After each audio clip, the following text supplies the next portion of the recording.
am compelled by shock. I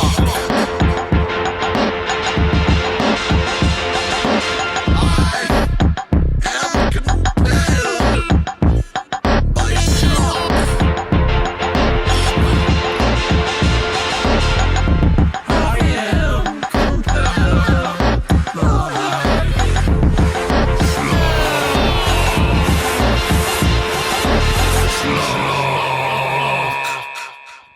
Eat, schlock, and live. Welcome, everybody. I am Darby Ellis Lewis Wilson. With me is Chris Anonymous, and we are your hosts for this really weird live stream internet show.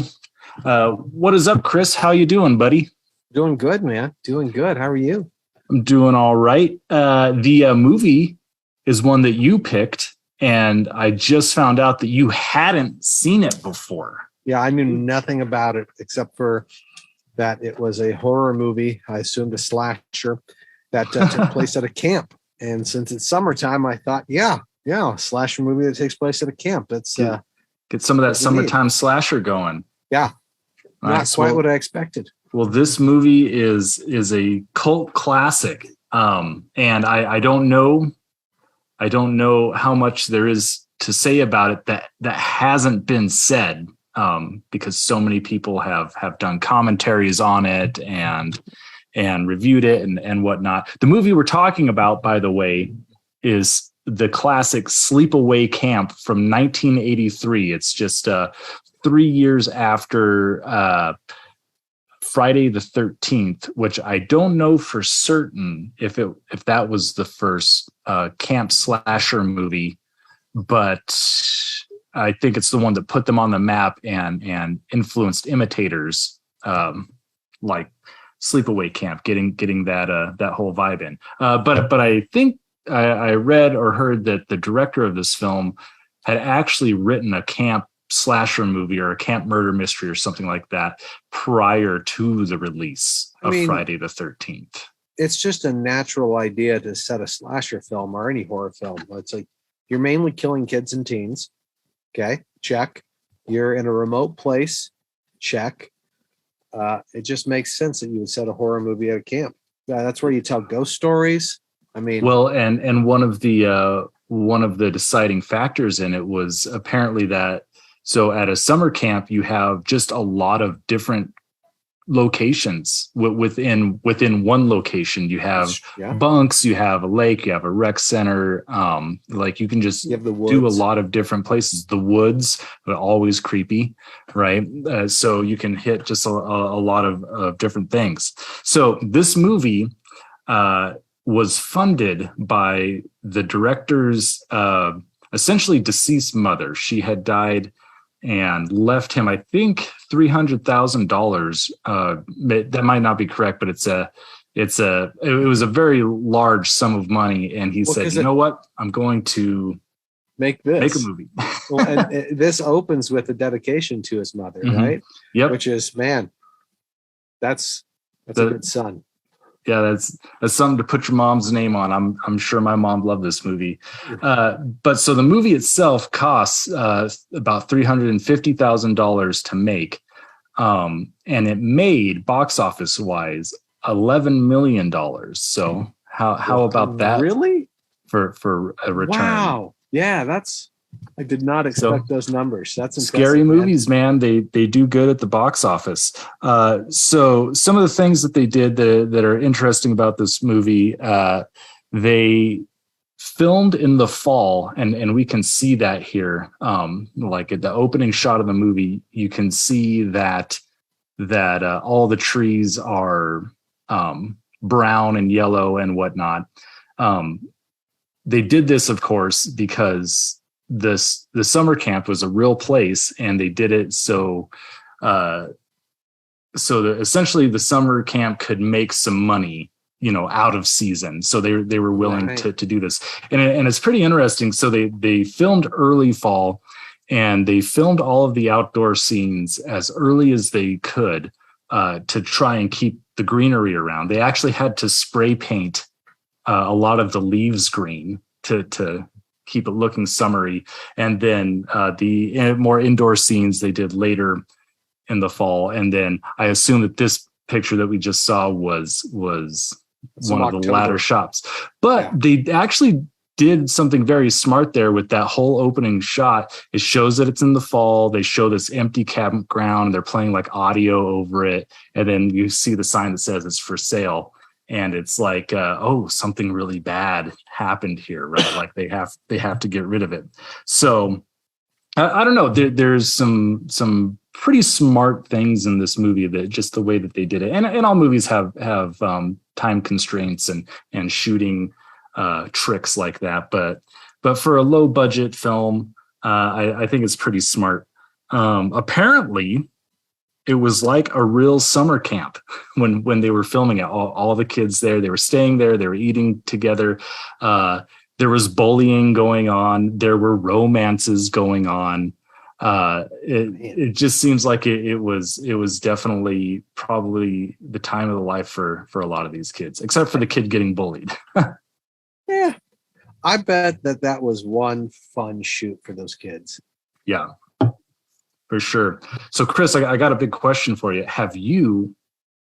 So I know that you've been homeschooled, which explains your disposition.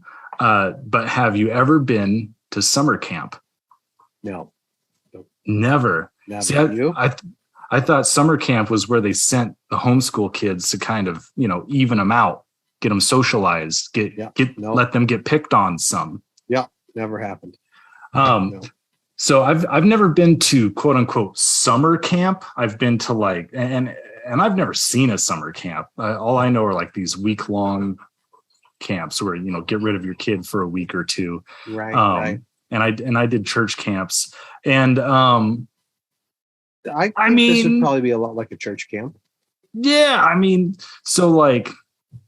The bullying in this is like pretty accurate, like people like getting upset that like other people like get to sit out activities and things like that, and like they just can't like just leave well enough alone, like just kids picking on kids. And like I mean the vibe feels pretty true, except for maybe the pedo cook. I guess it depends on the camp you went to. We can talk about that later. But yeah, I think it's a pretty good depiction of summer camp. So before we move on, we'll just let you know we are going to spoil this movie. If you haven't seen this movie, you should probably watch it before this, because we're going to talk about it. But you know what? You don't listen to me. Just keep watching. We're going to spoil everything anyway. Wherever you're watching, make sure you like, comment, and subscribe. We've gotten some new subscribers over the past few weeks, and it is making my heart just get bigger and bigger. Like the Grinch? Like the Grinch, man. I am Grinching out. I should have said spoiler alert. No, the Grinch's heart gets bigger. And explodes, and then he dies. So taking anyway, all of Whoville with him. The way this show works is we talk about the good and the bad, what we like and didn't like, and then we talk about the schlock, and that's like, what's this movie about? What are the weird things in it? It's kind of a catch-all. But first, Chris, what do you have for me in the web of schlock? What connects this movie? To other movies, to other schlocky things, a lot and not very much at the same time. Again, a lot of these horror movies, they're made in isolation with people who haven't done stuff before, or if they have, it's been minor, and then they get bigger. We see that some of them have careers, some never make another movie. We've seen that a lot, and we've talked about it. The director, Robert Hiltzik, I'm sure I'm butchering his name. I butcher every name, so apologies for that. He didn't direct another movie after this. Now he has credit on Sleepaway Camp 2 and 3 and 4 for creating the characters. Mm-hmm. And then in 2008, he got together and made Return to Sleepaway Camp. And he got the kid who plays Ricky back, and the woman who plays Angela back, and and that's it. I think that movie is kind of an amalgamation of other movies and new footage and things like that. So I watched the trailer, and it looks like a brand new movie. It looks like a legacy sequel before that was a thing. So maybe okay. he jump-started that whole thing. Well, there's definitely more sleepaways we're going to have to start diving into now. I think for sure. So the Angela, played by Felissa Rose. So she had like 2 episodes of TV and one other small role right after this, and that's it. Until like, and she had like 1 episode of TV in like '98, but for like from like pretty much this movie up until like the early 2000s, nothing.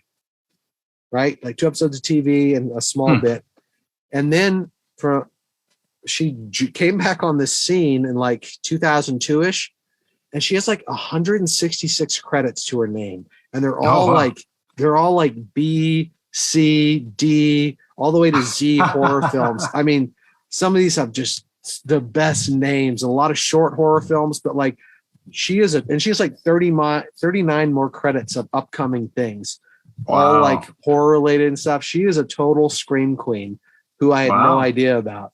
Yeah, well, like, good for her. Yeah, she's turning and burning, and we're gonna have to check out some more of her stuff. Yeah, later for sure. on. I figured she just made her living off of going to like horror cons and signing autographs. I'm sure she something. does, but yeah, no, this woman puts in work, and that's pretty cool. I think that would be I don't know, a pretty cool way to make a living, just being in like just low budget horror movies. That's kind of like living the dream in a way. Totally. And so the other leads, except for Judy, played by Karen Fields, she has this credit. And then in 2014, she made a short film where she reprises the role of Judy. And that's it. But all the other main kids went on to do a lot of TV. Some are bigger now in their 30s and 40s. Mm-hmm. And they're doing a lot of kind of mainstream TV now. Some did a lot of mainstream TV in the 80s and 90s, just from the gauntlet. And so the last thing I want to mention is the guy who takes over as the head cook, Robert Earl Jones. And he's been in a lot of films.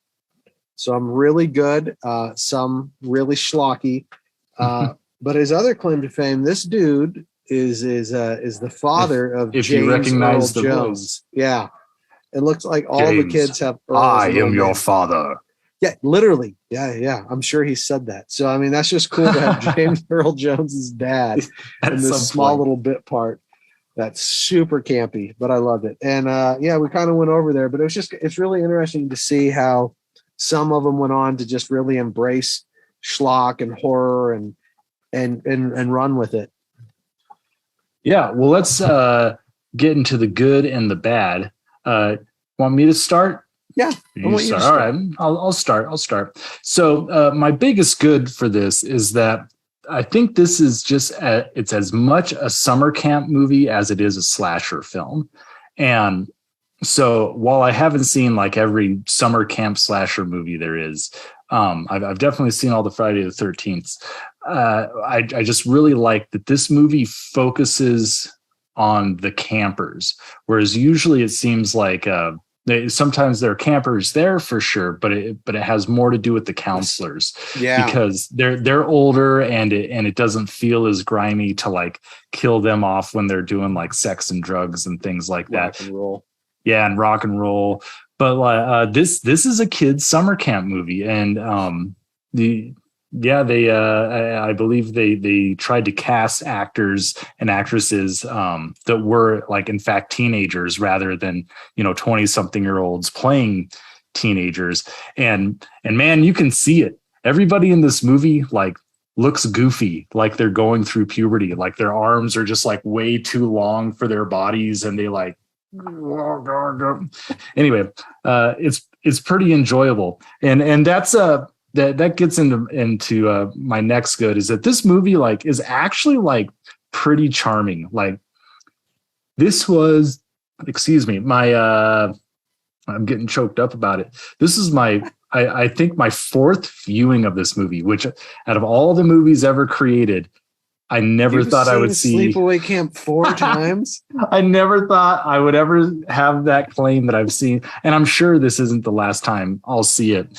But this movie like it gets more and more endearing every time I see it. Like there's just a lot of charm in this movie, like the overacting, the goofy kids, just the pure 80s-ness of it, the tight shirts and short shorts, and just the movie's a feast for the eyes. Like it is just so ridiculous. The plot, I think, is it's an interesting plot that I think we can dive into a little bit more later, but it's something that I don't know. I haven't seen much in other places. Like in some ways it's like over-explained, and in some ways it's very under-explained. And so it exists in kind of this weird realm of like it's still mysterious in a way. Even on my fourth viewing, I'm not entirely sure I know exactly what's happening. And going into bad, well, no, I got one more good, and I just want to say the characters. I kind of mentioned that earlier. We got Judy. She is a terrible person, the bully to Angela. Judy is she is an awful person, and I hate her. And the first couple of times watching it, I definitely like just could not stand her. But she's like grown on to me to where like just we were talking before the show. She's like this lip talker. She's got these big moving lips, and it just makes such a kind of funny character, fun character. And then we got the crazy mom at the beginning, who is like such a key character. She like is kind of the person that sets all of this off in a way. But we really don't get much about the crazy mom. Again, you can harp on the acting or whatever, but she's a crazy, colorful character that I enjoy more and more each time I see this movie. So moving into the bad, well, one more good. This is like a good and a half. I think the effects in this movie are like pretty good, like the dead body effects and things like that. However, because of that, when the effects are bad, they really stick out like a sore thumb. So one, I think, which is probably the most obvious, is the mustache on the cop toward the end. So I'm not sure. I think this may have been a real cop. I know the paramedics in this movie were real, but the cop, he came and he filmed a scene and he had a mustache, then he shaved it off and he had to come back and do this. And brother, that mustache don't look real. In fact, why couldn't they just give him some dialogue of like, oh, in the 3 days I've been gone and all this killing happened, I decided to shave my mustache. Man, that may have been better. But this is definitely one of the best parts of the movie. Just that look of amusement on his face, staring off into the distance. It's almost like bad green screen where your dog is sitting in the background. There you go. But right. So, and the other one, I saw your dog. The other one is at the very end, and we're going to get into the end some more, I think. But the head of the kid who's trying to date up Angela, his head falls off. I think it's cut off. I don't think it just falls off. But I don't think that head looks like the actor. That looks like the head of like a grown man. Like the cheeks are all filled in, and so I didn't think that effect was very good. So my next bad is you mentioned Robert Earl Jones, the new head chef. I really think he was kind of a wasted character, because they do this really good buildup in the beginning with the pedophile chef who gets burned nearly to death, and then this guy takes over. I really think that they wasted this character, because I think that one, he allows the creepy chef to be like this sexual assaulter, right? He doesn't say anything or doesn't try to protect the kids in any way. And then he gets moved into this head chef position, and we never see or hear from him again. I really think that they could have maybe utilized this character a little bit better. He could have come back toward the end to help, like, save a kid or do something. Yeah, I just think that there's a big missed opportunity there. But behind the scenes, who knows what was going on? There might have been footage that got cut. Yeah, and I think there's actually a lot of footage that got cut from this. But also, and back to the plot. Like I said, the plot, it exists. Like you know a lot about it, about what's actually going on, and then you kind of don't know what's going on underneath of it. And so I think it's a little confusing that it should have either been more of a mystery or it could have been spelled out a little bit better. Maybe we can get into that a little bit more later. But yeah, that is my good and bad. So Chris, hit me up. So my good is similar. Just the whole summer camp 80s time capsule. Like these aren't super professional actors, and they're not everything just feels very The Room. Have you seen The Room? Oh yeah, I've seen it a few times. And again, that's one of those movies that it's just a really bad movie, but there's something so charming about it. And I totally agree that this has that charming. It also reminded me of Slithis, in that very low budget, very bad acting, but there's just a charm. There's a charm about it. And it just saying, they didn't have a whole wardrobe budget. These people wore what people wore at this time. These kids did what happened at that time. It's one of those things where you can watch and you're like, okay, even if this is the worst movie ever, this is such a bizarre time capsule of an era gone by. That's just really fascinating. Talked about eye candy. I mean, yeah, there's some right there. There's some right there. It's so weird. And like you talked about the half shirts that we don't have a picture of, but there's lots, and just all the hairdos and the different one of the kids had a Blue Oyster Cult shirt that was really cool, and felt like Stranger Things would have been looking for that shirt. Right. So I don't have three good. My good is that whole thing. Bad, the acting is god awful. It is just horrendous, but that's part of the charm. I think that the story itself had potential, but I think as a plot or as a screenplay, as a whole movie, it's just a mess. It's bizarre, and a lot of it doesn't make sense. And what does make sense, you're like, what, why? And then you talked about characters that don't come back and drop storylines. There's tons of that. But I'm not going to get into any more bad. I think we should get into schlock, because I think this whole movie, every inch of it is just dripping. It's slathered in schlock.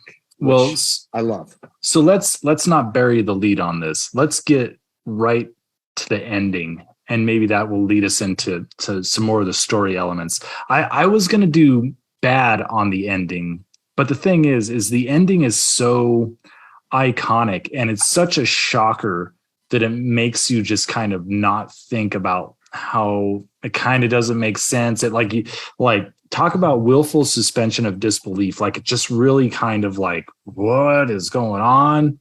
And if we can pull up that final image, this is after the credits. It happens before the credits. Not that. That was amazing. That's it. A little more eye candy for you viewers out there. And talking about eye candy. So this happens right before the end of the credits, and then after the credits, we have it again. It's just this just unsettling. Well, when it goes into this super green lens or whatever, wipe that's on it, filter, that's the word I want. When it goes into the super green filter, it feels like, to me, it's almost like a gotcha. Like they have the image and then they pause on it, then it gets kind of green, and then it gets this ultra green filter, and it's like, hey, see it. And I took it slightly different. I just took it as just let's make this image that is just unsettling because it's so shocking.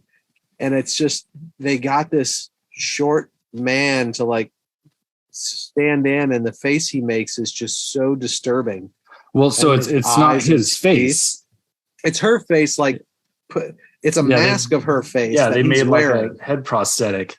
Yeah, but that prosthetic is so creepy. and so the reason for me, so maybe I feel like it's a punchline because, like I said, the multiple viewings, I know that's coming.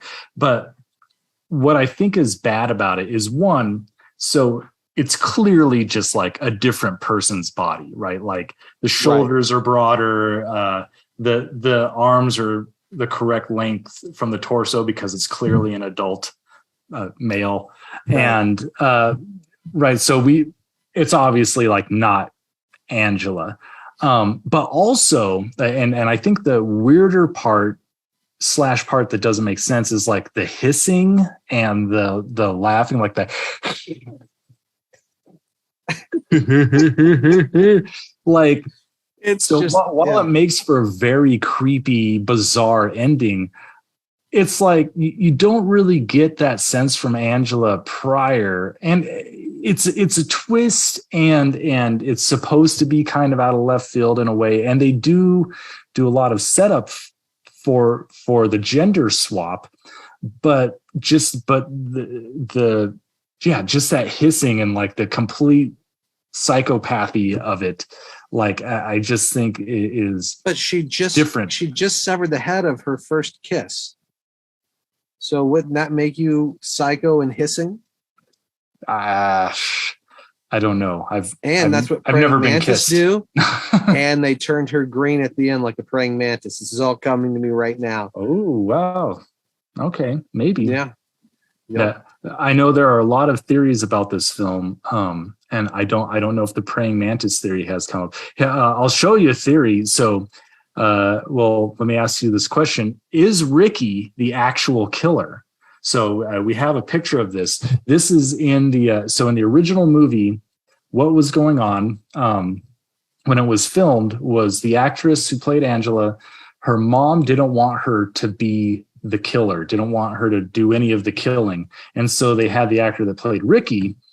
It's his hands that you see do the killing, and here, right before the killer kills Angela, it is Ricky in a wig. Now you couldn't tell when the movie originally released because of like the graininess or just the quality of the film stock. But now that it's been doctored up a little to look better, you can really make out that like it's that dude in a wig. Right. And so there have been fan theories about like, was Ricky actually the killer or were they doing it together? So I don't know. Any thoughts on that? If Ricky's the killer, then he killed her boyfriend, and then she's cradling his severed head and body, and so she freaks out and is all crazy because the love of her life has been killed by her. Potentially, or maybe she killed him, and that's the only actual kill that she does in the movie. I also love Mel when he decides that he has to kill Ricky for and he like for killing Meg. He like monkey beats him to death. Yeah. Yeah. I think it's pretty wild that like I don't know, why did he single out Ricky? Like out of all the douchebag kids in the camp. I saw the hate in his eyes. I know it was him. Yeah, I don't know, but it's I also love fun. that he like doesn't want it to ever get out that it's murder. Like these are all accidents. And he's like really emphasizing the accidents, but it's all on the ones that are accidents. I mean, we know that they were killed, but like he drowned in a canoe and some bees got him like that. Right. No one would suspect foul play initially. Right. So why he's like, it was an accident. See, it was an accident. Well, that's what the autopsy is going to say, sir. But man, that guy was pushy. Yeah. Yeah. He's one of my favorite characters. I really liked him. I was gonna go someplace with that, but I've lost it now. It's this time around. This is the first time around that I realized that a lot of the kids have left the camp because of the accidents. Oh. So by the end, they say a few times that there's only like 25 kids left or something like that. And so, and I noticed Mozart, who is my favorite character. They're all my favorite characters. The kid that is getting the pranks played on him. Yep. And then pulls a knife. Yeah. He's got a couple of cool moments where like he's when they're playing baseball and he's like typing on his calculator. It looks like he's texting out in the outfield. Now, normally, because he's like the nerd that would rather be on his calculator than playing baseball, normally the ball would like just sail past him or knock the calculator out of his hand. Yeah. But he just like a pro, man, he throws a calculator down and catches the ball. I think he gets his out. And they're all like talking about like, man, check that out. That's impressive. Yeah, they're giving Mozart, my man. Yeah. So what else do you have for me? I have a couple big questions for you, but I want to save them more towards the end. Yeah, this movie just stunned me so much, not because of the shock ending, but just because of the whole thing and how schlocky it is that like, I need your questions because I'm dumbstruck by this film. I'm like, well, that just happened. Well, so I have one big question. Do you think that this movie could get made today? No, absolutely not. Not 0%. I was looking it up and I was actually really surprised. And I'm just like looking through the Wikipedia.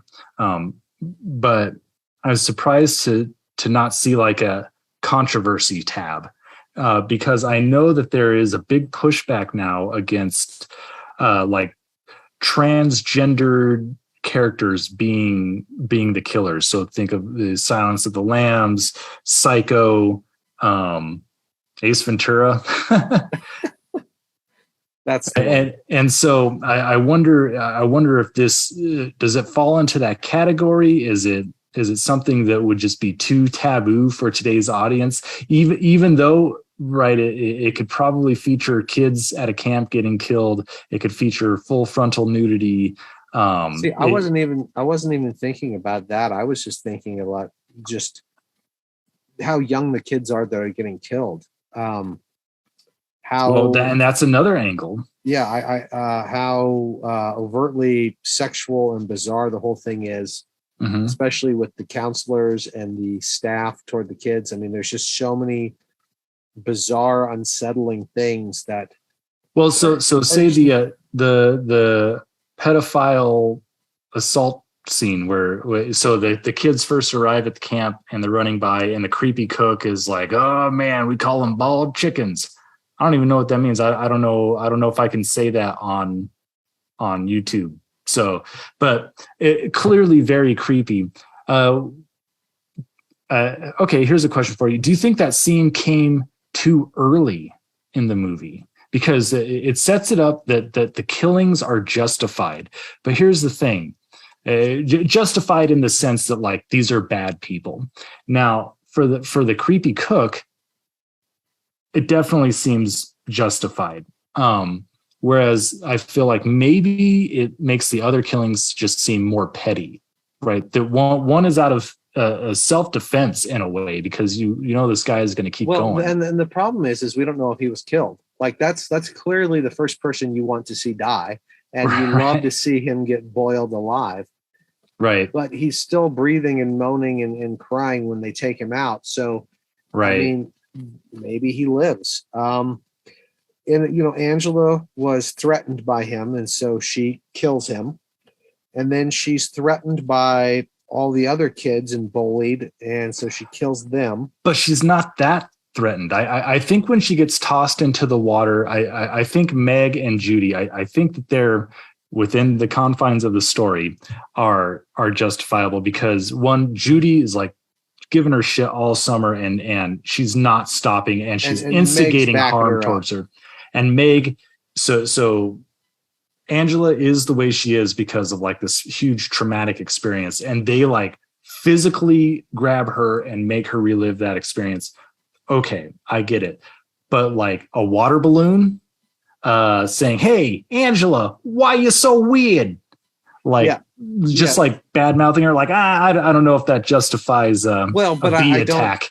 I mean, kissing Judy, does that justify getting your head cut off? I mean, I don't know if the first murder being justified makes it a prerequisite for all the other murders to be justified. It's a horror movie, and she's clearly, I mean, I think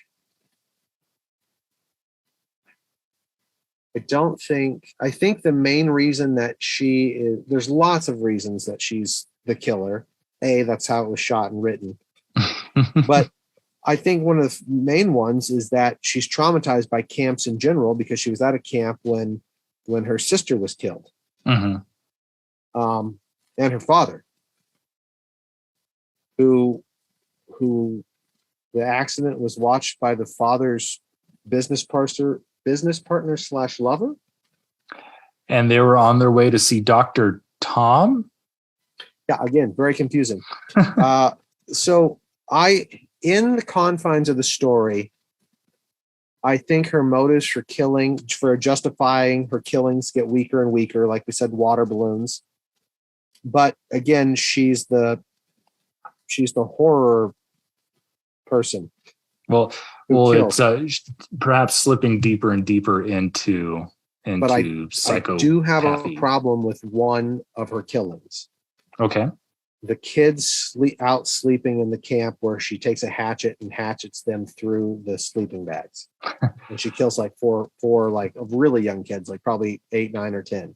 Well, so How was that justified? Even because they were water balloon logic. They were throwing sand at her when she got out of the water. They were like tossing sand at her. But apparently the director has said that he regrets that scene and wish that they hadn't done it because it does make it seem like more petty and that she's just on a rampage. Yeah, it made it feel like maybe it's not Angela. Maybe there's some other killer here.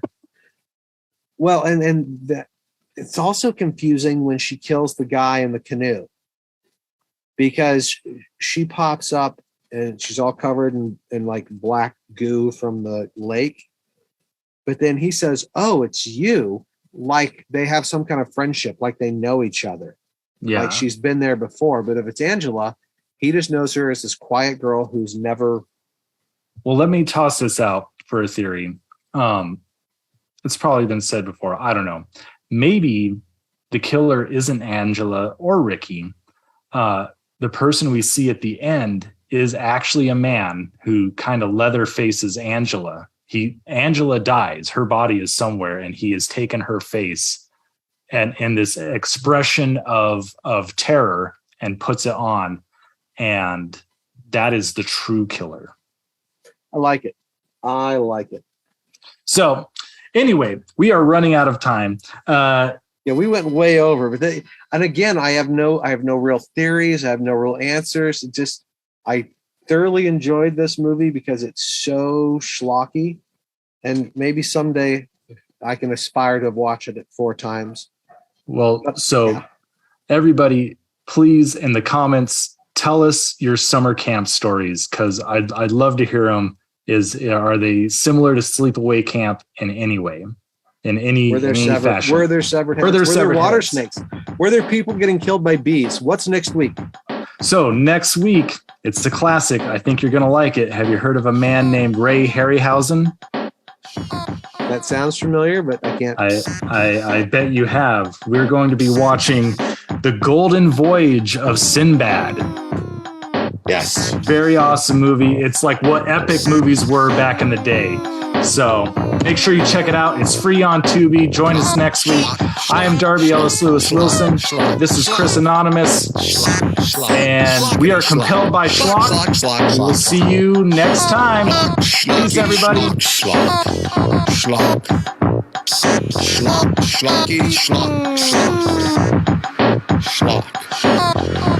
I am compelled by schlock. Compelled by schlock. Compelled by schlock. Wait, no.